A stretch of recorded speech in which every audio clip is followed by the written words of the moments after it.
آج کے جمعہ المبارک کے بیان میں اللہ تبارک و تعالی سے ہم کیسے مدد حاصل کر سکتے ہیں، اللہ کی مدد کیسے پہنچتی ہے، اس کے کیا اسباب ہیں، دعائیں کیسے قبول ہوتی ہیں، ان کے اسباب کیا ہیں، اور وہ کون سے ایسے اسباب ہیں، ایسی چیزیں ہیں یا ایسے اخلاق رذیلہ ہیں جس کی وجہ سے انسان اللہ کی نصرت اور مدد سے محروم ہو جاتا ہے اور اللہ کے دربار میں دعائیں قبول نہیں ہوتی۔ اختصار کے ساتھ انشاءاللہ اس پر بات کرنے کا ارادہ ہے۔ اللہ تبارک و تعالیٰ سے دعا ہے مجھے حق بات حق طریقے سے کہنے کی توفیق عطا فرمائے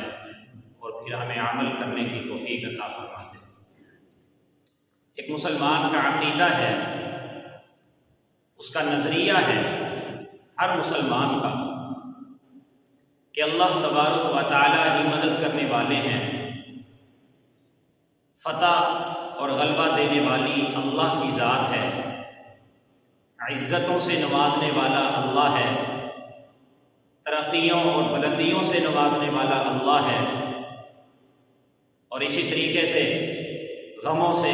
نجات دلانے والی ذات ایک اللہ کی ذات ہے، دکھوں اور بیماریوں سے پریشانیوں سے نجات دلانے والی ذات ایک اللہ کی ذات ہے۔ اگر اللہ تبارک و تعالیٰ کا یہ ارادہ ہے کہ میں اپنے اس بندے کو عزت دے کے رہوں گا، اس بندے کو میں دولت دے کے رہوں گا، اس کو میں فائدہ پہنچا کے رہوں گا، ساری انسانیت اکٹھی ہو جائے کہ اس آدمی کو ہم نقصان پہنچائیں گے، لیکن اللہ تبارک و تعالیٰ کا جو ارادہ ہے فائدہ پہنچانے کا، ساری انسانیت ساری مخلوق مل کے اس کو نقصان نہیں پہنچا سکتی۔ اگر اللہ کا یہ ارادہ ہے کہ اس انسان کو نقصان پہنچانا ہے اور اس کو رسوا کرنا ہے، ساری انسانیت مل کے زور لگا لے کہ اس انسان کو ہم فائدہ پہنچائیں گے، تو اس کو فائدہ نہیں پہنچا سکتا۔ یہ ہر مسلمان کا عقیدہ ہے۔ نبی کریم صلی اللہ علیہ وسلم نے ایک حدیث میں واضح طور پہ ارشاد فرمایا وَاعْلَمْ أَنَّ الْأُمَّةَ لَوْ اجْتَمَعَتْ، کہ اگر ساری انسانیت اکٹھی ہو جائے عَلَىٰ أَن يَنْفَعُوكَ بِشَيْءٍ، کہ تجھے کسی چیز کا نفع دیں، لَمْ يَنْفَعُوكَ إِلَّا بِشَيْءٍ قَدْ كَتَبَهُ اللَّهُ لَكَ، صرف وہی تجھے نفع پہنچ سکے گا جو اللہ نے تیرے لیے لکھ دیا ہے۔ وَلَوْ اجْتَمَعُوا عَلَىٰ أَن يَضُرُّوكَ بِشَيْءٍ، اگر ساری انسانیت اکٹھی ہو جائے کہ تجھے نقصان پہنچائے، لَمْ يَضُرُّوكَ إِلَّا بِشَيْءٍ قَدْ كَتَبَهُ اللَّهُ عَلَيْكَ، تجھے صرف وہی نقصان پہنچ سکتا ہے جو اللہ نے تیرے مقدر میں لکھ دیا ہے۔ تو یہ ہر مسلمان کا عقیدہ ہے کہ اللہ ہی سب کچھ کرنے والے ہیں، اللہ ہی پالنے والے ہیں، اور اللہ ہی روزی دینے والے ہیں، اللہ ہی رکھوالے ہیں، وہ حافظ بھی اللہ ہے۔ یہ مسلمان کا عقیدہ ہے۔ قرآن پاک میں سورہ آل عمران کی آیت نمبر 60 میں اللہ تعالیٰ ارشاد فرماتے ہیں إِن يَنْصُرْكُمُ اللَّهُ فَلَا غَالِبَ لَكُمْ، کہ اگر تم اللہ کی مدد کرو گے، اللہ کے دین کی مدد کرو گے، اللہ کے رستے پہ چلنے والوں کی مدد کرو گے، اللہ والوں کی مدد کرو گے، فَلَا غَالِبَ لَكُمْ، تو تم پہ پھر کوئی غالب نہیں آ سکتا۔ وَإِن يَخْذُلْكُمْ، اگر وہ تمہیں رسوا کر دے، فَمَنْ ذَا الَّذِي يَنْصُرُكُمْ مِنْ بَعْدِهِ، تو پھر اللہ کے بعد کس سے مدد طلب کرو گے؟ فَمَنْ ذَا الَّذِي يَنْصُرُكُمْ مِنْ بَعْدِهِ، پھر وہ کون سی ذات ہے کہ اللہ کو چھوڑ کے جس کے پاس تم جاؤ گے؟ وَعَلَى اللَّهِ فَلْيَتَوَكَّلِ الْمُؤْمِنُونَ، ایک مومن کا شیوا یہ ہے، اس کا طریقہ یہ ہے کہ وہ اپنے پروردگار پہ مکمل بھروسہ کرتا ہے۔ اللہ کی مدد اور نصرت حاصل کرنے کا پہلا سبب کیا ہے کہ انسان کا، مسلمان کا اپنے پروردگار پہ پکا اور سچا ایمان، سچا ایمان۔ قرآن پاک میں اللہ تعالیٰ سورہ روم کی آیت نمبر 48 میں فرماتے ہیں فَانْتَقَمْنَا مِنَ الَّذِينَ أَجْرَمُوا وَكَانَ حَقًّا عَلَيْنَا نَصْرُ الْمُؤْمِنِينَ کہ ہم نے اپنے اوپر لازم کر لیا ہے، وَكَانَ حَقًّا عَلَيْنَا، رب العالمین کیا فرما رہے ہیں کہ ہم نے اپنے اوپر لازم کر لیا ہے نصر المؤمنین کہ ہم مومن لوگوں کی مدد کر کے رہیں گے۔ فَانْتَقَمْنَا مِنَ الَّذِينَ أَجْرَمُوا، جو مجرم لوگ ہیں، گناہ گار لوگ ہیں، سیدھے رستے سے بھٹکے ہوئے لوگ ہیں، کافر لوگ ہیں، اللہ فرماتے ہیں کہ ہم ان سے انتقام لیں گے، ان سے ہم انتقام لیں گے، لیکن جو سچے اور پکے ایمان والے ہیں ان کی ہم مدد کریں گے۔ سورۃ الحج کی آیت نمبر 38 میں فرمایا ان اللہ یدافع عن الذین آمنوا کہ بے شک اللہ ایمان والوں کا تو دفاع کرتا ہے، کہ اللہ تعالیٰ ایمان والوں کی طرف سے دفاع کرتا ہے۔ ان اللہ لا یحب کل خوان کفور، تو یہ بات یاد رکھ لو کہ جو شخص ناشکرا ہے اور اترانے والا ہے، جس کے اندر تکبر ہے، غرور ہے، جس کے اندر انا ہے، جو دوسروں کو کمتر سمجھتا ہے اور اپنے آپ کو بڑا سمجھتا ہے، اللہ فرماتے ہیں ان اللہ لا یحب، اللہ تعالیٰ ایسے شخص کو پسند نہیں کرتے، اللہ تعالیٰ ایسے شخص کو پسند نہیں کرتے، ایسے مسلمان کو پسند نہیں کرتے۔ اللہ تعالیٰ اس کو پسند کرتے ہیں جو اللہ تعالیٰ کی ایک ایک چھوٹی چھوٹی نعمتوں کا شکر ادا کرنے والا ہے اور دوسروں کی قدر کرنے والا ہے اور دوسروں کو مقام دینے والا ہے۔ ایک جگہ پہ اللہ تعالیٰ نے ارشاد فرمایا، سورۃ المؤمن کی 51 نمبر آیت ہے اِنَّا لَنَنْصُرُ رُسُلَنَا وَالَّذِينَ آمَنُوا مَعَهُ، اللہ فرماتے ہیں کہ ہم مدد کریں گے اپنے پیغمبروں کی اور ان کی جو ان پہ ایمان لے کے آئے گا،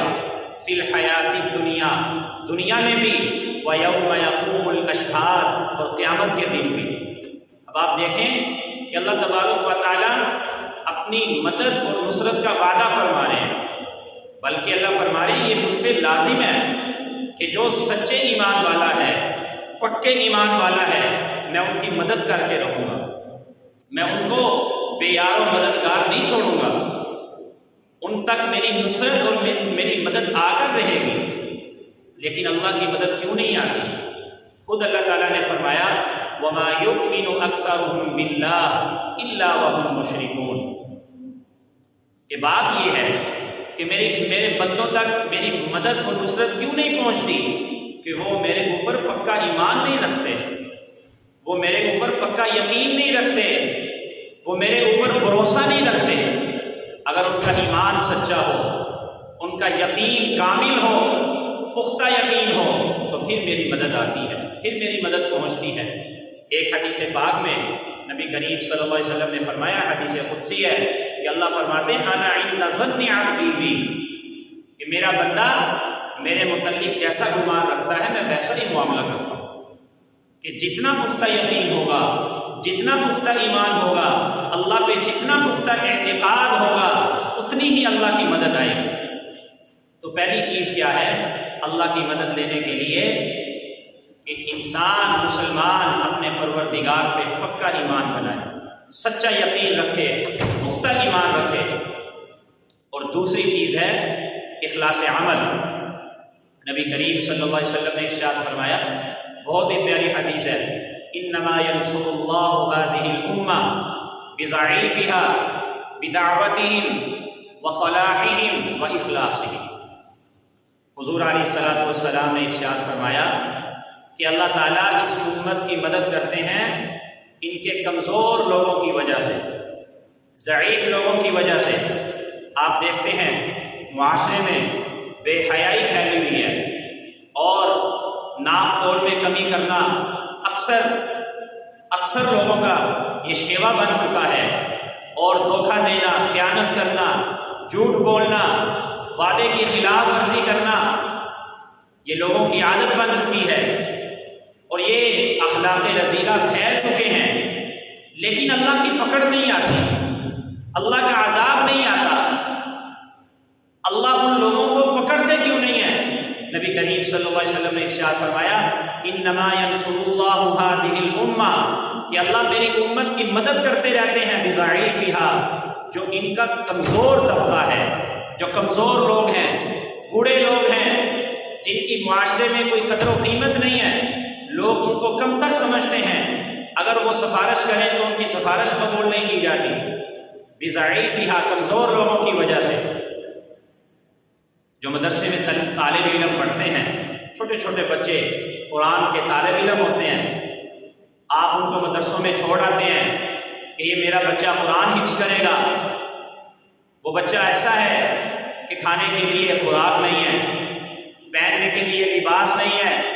لباس پھٹا ہے، جوتا نہیں ہے، لیکن اس بچے کا اپنے پروردگار کے ساتھ جو اس کا تعلق ہے وہ بڑا مضبوط ہے۔ جب رات کے وقت لوگ اللہ کے حکموں کو توڑ رہے ہوتے ہیں اور اللہ کی نافرمانیوں میں ساری رات گزار دیتے ہیں، تو یہی ایک چھوٹا سا بچہ قرآن کا طالب علم رات کے تیسرے پہر میں اٹھتا ہے، 3 بجے اٹھتا ہے، جب میٹھی نیند کا وقت ہوتا ہے اور لوگ اللہ کی نافرمانیوں میں مصروف ہوتے ہیں، یہی بچہ جس کو کھانے کا اس کے پاس کچھ نہیں ہے، پہننے کے لیے اس کے پاس کچھ نہیں ہے، لیکن 3 بجے کا وقت ہے، وہ بچہ اٹھتا ہے، وضو کرتا ہے، اور اسی لباس میں اور پیاس کی حالت میں، بھوک کی حالت میں اپنے پروردگار کے سامنے آ جاتا ہے اور تہجد کی نماز کے لیے نیت باندھ لیتا ہے۔ ایک طرف ایک معاشرہ گناہوں میں مصروف ہے، اللہ کے حکموں کو توڑ رہا ہے،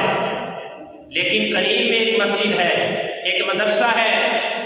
وہاں پڑھنے والا ایک ننھا سا بچہ، چھوٹا سا بچہ رات کے وقت اٹھ کے اللہ کو راضی کرتا ہے، اللہ کے سامنے ہاتھ پھیلاتا ہے، اللہ کو وہ بچہ بڑا پیارا لگتا ہے، اللہ کو اس بچے میں بڑا ترس آتا ہے۔ اگر اللہ ارادہ کر بھی چکے ہوتے ہیں میں ان لوگوں پہ عذاب نازل کر دوں، لیکن اس بچے کی وجہ سے اللہ تعالیٰ اس ساری بستی سے عذاب ہٹا لیتے ہیں۔ جیسے روایات میں آتا ہے نا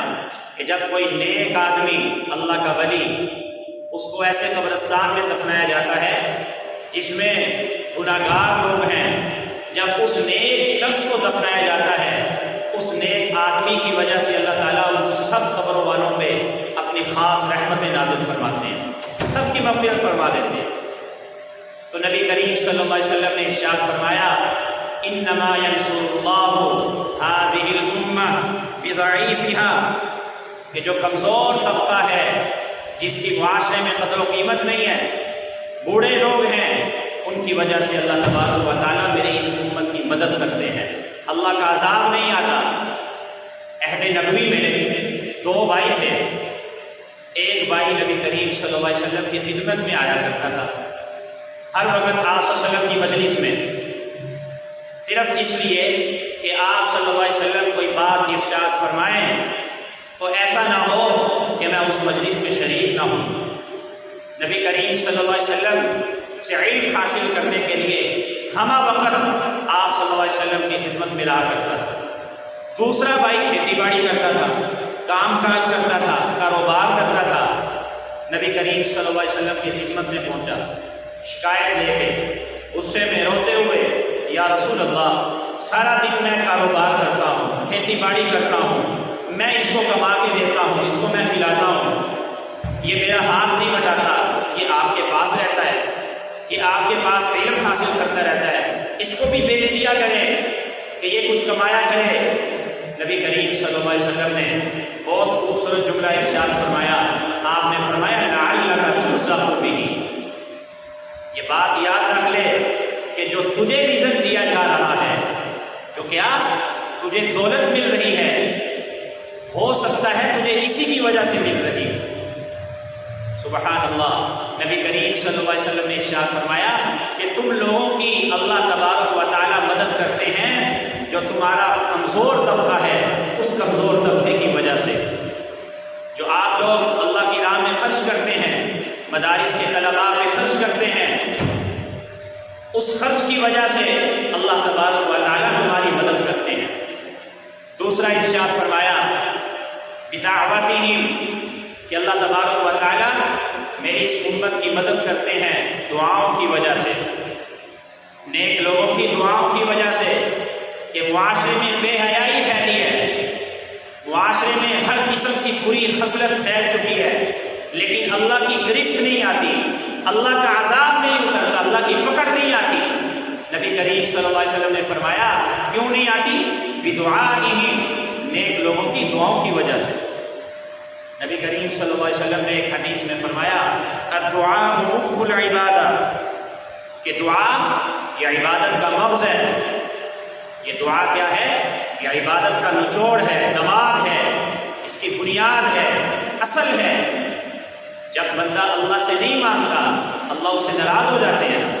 جو بندہ اللہ سے بار بار مانگتا ہے، اللہ سے مانگ کے تھکتا نہیں ہے، اللہ اس سے بڑا راضی ہوتا ہے۔ اللہ فرماتے ہیں جتنا مانگو گے اس سے زیادہ دوں گا، میرے خزانوں میں کمی نہیں ہے، تمہارے مانگنے میں کمی ہے۔ الدعاء مخ العبادہ، کہ دعا یہ عبادت کا مغز ہے، عبادت کا نچوڑ ہے۔ نبی کریم صلی اللہ علیہ وسلم کی عادت شریفہ تھی، آپ بخشے بخشائے تھے، آپ مستجاب الدعویٰ تھے، آپ کی ہر دعا ہر بات اللہ قبول فرماتے تھے، لیکن اس کے باوجود آپ کثرت سے استغفار، کثرت سے دعاؤں کا اہتمام فرمایا کرتے تھے۔ غزوہ بدر یہ آپ نے پڑھا ہے، تفصیل سے آپ نے پڑھا ہے، رمضان المبارک کا مہینہ ہے، صبح لڑائی ہونی ہے، معرکہ بدر کا وجود قائم ہونا ہے، مسلمانوں کا اور کافروں کا آپس میں مقابلہ ہونا ہے، لیکن رات کے وقت نبی کریم صلی اللہ علیہ وسلم ساری رات اللہ کے سامنے گر گڑاتے رہے، ساری رات روتے رہے، اور آپ یہ دعا کرتے رہے ہاتھ اٹھا کے اللہم انجز لی ما وعدتنی، اللہم آتی ما وعدتنی۔ صحابہ کرام فرماتے ہیں ایسے ہاتھ اٹھاتے تھے، آپ کے بغلوں کی سفیدی نظر آتی تھی، یعنی ہاتھ اٹھانا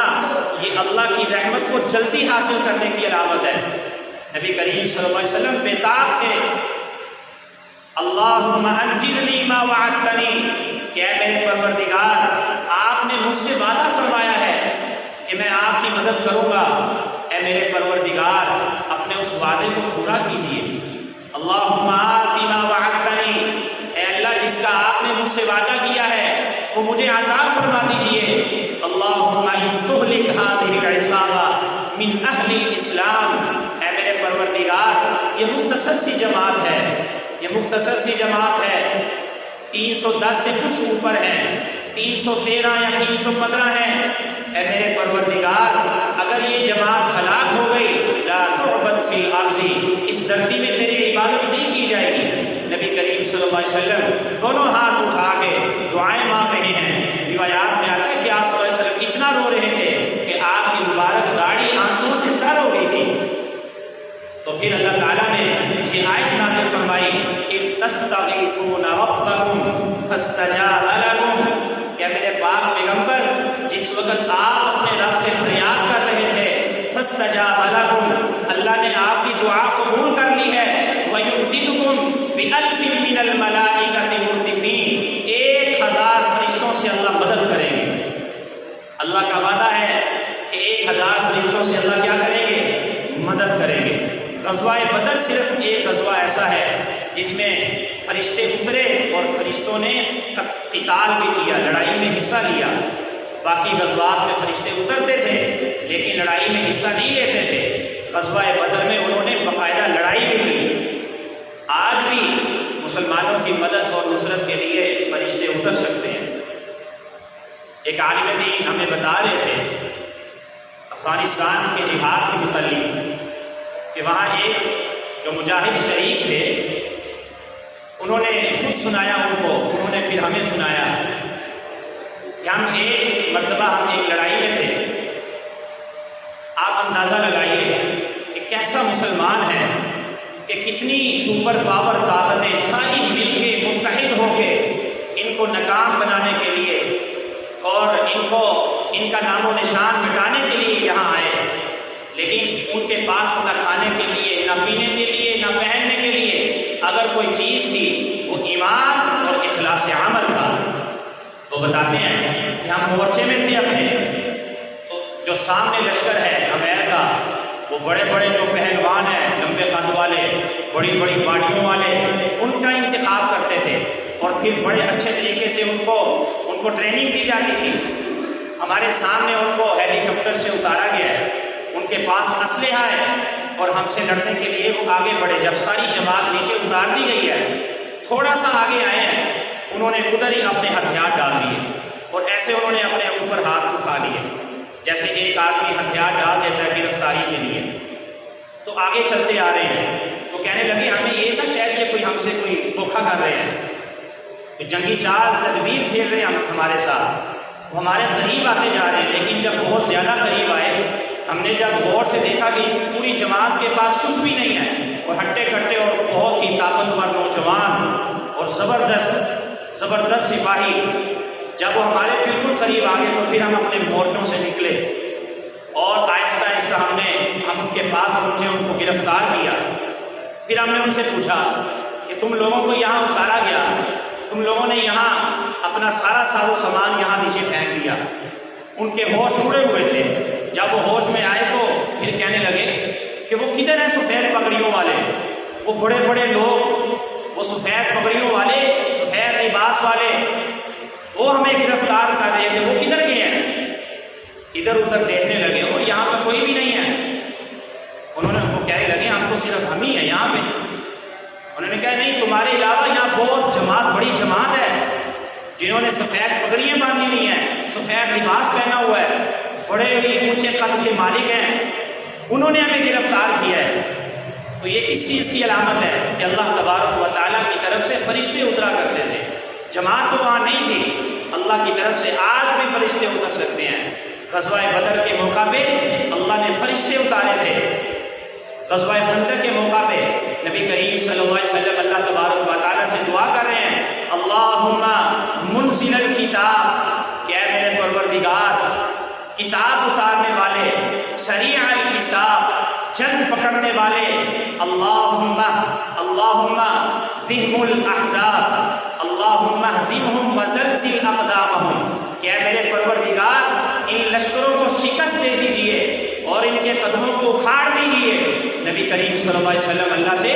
دعائیں کر رہے ہیں. نبی کریم صلی اللہ علیہ وسلم اللہ سے مدد مانگ رہے ہیں. اس طریقے سے دعا کے ذریعے نبی کریم صلی اللہ علیہ وسلم نے پھر ارشاد بھی فرمایا کہ میری امت کی اللہ مدد کرتے ہیں دعاؤں کے ذریعے سے، نیک لوگوں کی دعاؤں کے ذریعے سے. اور تیسرے نمبر پہ ارشاد فرمایا وصلاحہم واخلاصہم، نیک عمل کی وجہ سے اور اخلاص عمل کی وجہ سے اللہ تبارک و تعالیٰ میری امت کی مدد کرتے ہیں. دعاؤں کی بڑی برکات ہیں، دعاؤں کی کثرت کیجیے. اور نبی کریم صلی اللہ علیہ وسلم نے ارشاد فرمایا، قرآن پاک میں بھی اللہ نے ارشاد فرمایا استعینوا بالصبر والصلاۃ، کہ اللہ کی مدد آتی ہے نماز کے ذریعے اور صبر کے ذریعے. صبر کی مثال اللہ تعالیٰ نے قرآن پاک میں حضرت ایوب علیہ السلام کی دی ہے کہ جب اللہ نے ان کو بہت زیادہ مال و دولت دیا، بہت زیادہ اولاد تھی، سب کچھ چھین لیا، مال چھین لی، دولت چھین لیا، اولاد چھین لی. پھر اس کے بعد ان کو مختلف قسم کی بیماریوں میں اللہ نے مبتلا کر دیا. صرف روایات میں آتا ہے زبان اور دل محفوظ تھے، باقی پورے جسم میں ان کو بیماری لاحق تھی.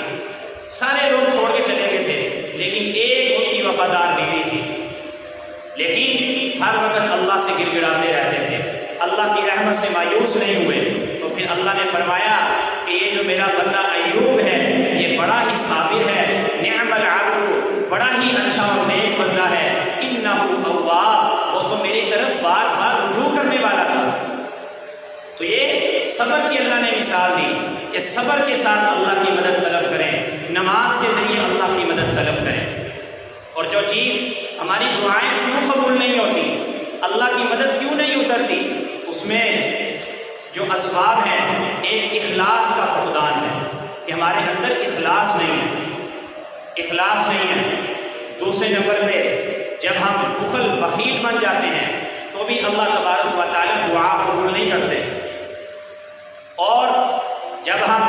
حلال اور حرام کی تمیز نہیں کرتے، جب ہم حرام کمانے لگ جاتے ہیں، سودی کاروبار میں ہم لگ جاتے ہیں، تو پھر ہماری دعائیں قبول نہیں ہوتی۔ اور جب ہم لمبی لمبی امیدیں باندھ لیتے ہیں، ہمارے اندر حرص اور لالچ پیدا ہو جاتی ہے، تو پھر اللہ کی نصرت اور مدد رک جاتی ہے، پھر دعائیں قبول نہیں ہوتی۔ تو میرے عزیز دوستو، دعا کی قبولیت کے جو اسباب ہیں کہ ہم اپنا ایمان پختہ کریں، اپنے عمل کو اللہ کے لیے خالص کریں اور صبر کریں، نماز پڑھیں اور دوسروں کی قدر کریں، اور کثرت سے ہم استغفار کریں، گناہوں کی مغفرت اور معافی طلب کریں، تو پھر انشاءاللہ اللہ کی نصرت بھی آئے گی اور ہماری دعائیں